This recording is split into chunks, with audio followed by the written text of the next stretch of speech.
कोरबा जिले में निर्मित राख उड़ने की समस्या को लेकर जल्द ही जरूरी कदम उठाए जाएंगे।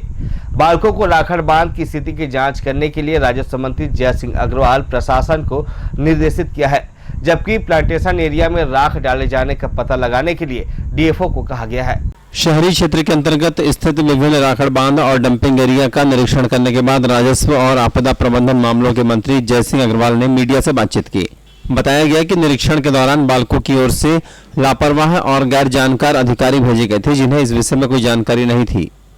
पहले बालकों एस पॉन्ड का हमने दौरा किया, पहले वो रेडमंड पॉन्ड भी था और वहाँ पे बहुत सी अनियमितताएं पाई गई, जिसमें सभी प्रशासनिक अधिकारी, पर्यावरण अधिकारी और बालकों के जो ये कहा जाए कि गैर जानकार अधिकारी, जिनको इस बात की जानकारी नहीं थी कि डैम की उनकी क्या स्थिति है, ऐसे नौसिखियालों को वहाँ भेज दिया गया था, वो सही ढंग से जवाब नहीं दे पा रहे थे। तो हमने अतिरिक्त जिला कलेक्टर पाटले जी को निर्देशित किया है कि जितना भी वहाँ पे राखड़ डैम जो बने हैं, जो सरकारी ज़मीन और रोक बहरी वगैरह जो आसपास के गाँव के लोगों की ज़मीन और तालाब पे जो कब्जा किए हैं, उसकी पूरी जांच करने के लिए निर्देश दिए हैं और उन्होंने कहा है कि 15 दिन के अंदर हम जांच करके देंगे। बालकों के साथ साथ लैंकों के द्वारा भी मनमाने तरीके से राख डंप की गई है। वन विकास निगम के प्लांटेशन एरिया को प्रभावित किए जाने को लेकर डीएफओ से जानकारी मांगी गई है। साथ बालकों की राखड़ काफी संख्या में, लगभग 4-5 लाख टन राखड़ जो है, जहाँ प्लांटेशन हुआ था, वन विकास निगम ने जहाँ प्लांटेशन किया था, वहाँ पे जिस प्रकार का ये ओबी का डैम दिख रहा है, इससे भी हाइटेड डैम वहाँ देखने को मिला। आप लोगों ने स्वयं देखा है, वो बिल्कुल अवैध है और गलत तरीके से उसको बनाया गया है। मेरे ख्याल से वो बिल्कुल कोरबा क्षेत्र की जनता के साथ खिलवाड़ किया है बालकों ने। बालकों के अधिकारियों ने कहा कि हमने नहीं बनाया है,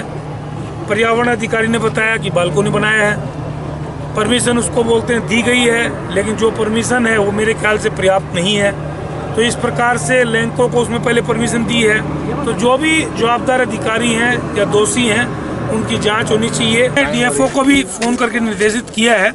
कि वन विकास निगम के माध्यम से जो पेड़ लगाए गए थे काफ़ी संख्या में, उन सब के ऊपर राखड़ पाट दी गई है, तो उसकी आप जांच करके मुझे रिपोर्ट दें कि कितने पेड़ थे, वो कैसे उनको डैमेज किया गया है, कैसे राख डाली गई है और क्या कार्रवाई हो सकती है उनको। एसईसीएल के द्वारा अपनी खदान में निर्धारित अनुपात में ओवरबर्डन और फ्लाई ऐश डंप करने की जानकारी दी गई है, जिस पर फिलहाल हमने भी भरोसा किया है। एसईसीएल के बारे में भी आपने अभी जो सुना है, तो उन्होंने बताया कि हमारे पास जो परमिशन है उनके पास डीजीएमएससी की और आपका central government and state government दोनों की उनके पास जो परमिशन है, बल्कि उनको ये निर्देशित किया गया है कि जो ओबी यहाँ डंप की जाएगी उसमें 25% एस को इसमें भरना है, तो उसके तहत वो काम कर रहे हैं। उन्होंने बताया कि एस की मात्रा जो टोटल अभी तक डली है वो आपके ओबी से जो निर्धारित 25% है उससे कम डली है,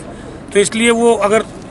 परमिशन के तहत है तो ठीक है, उसमें कोई आपत्ति नहीं है। आपत्ति इस बात की कि उड़े मत, लोगों को पर्यावरण का नुकसान न हो, उसके लिए इन्होंने एसईसीएल के अधिकारियों ने एश्योर किया है, तो हम उन पर अभी फिलहाल विश्वास करते हैं और आगे अगर कोई प्रॉब्लम आएगी तो देखेंगे। बालको क्षेत्र में पुराने रेडमंड पॉन्ड का उपयोग ऐश डाइक के रूप में करने के सवाल पर राजस्व मंत्री ने बताया कि इसकी परमिशन को लेकर अलग अलग तथ्य सामने आए हैं, इसलिए मामले में जांच करने को कहा गया है। आनंद फानन में लीपापोती की है, जिसको आप लोगों ने भी देखा है, मैंने भी देखा है, प्रशासनिक अधिकारियों ने भी देखा है, पर्यावरण के अधिकारियों ने भी देखा है, नगर निगम के कमिश्नर ने भी देखा, सभी ने देखा है उसको। तो इसलिए हमने कहा कि हमने पर्यावरण अधिकारी को भी निर्देश दिया है,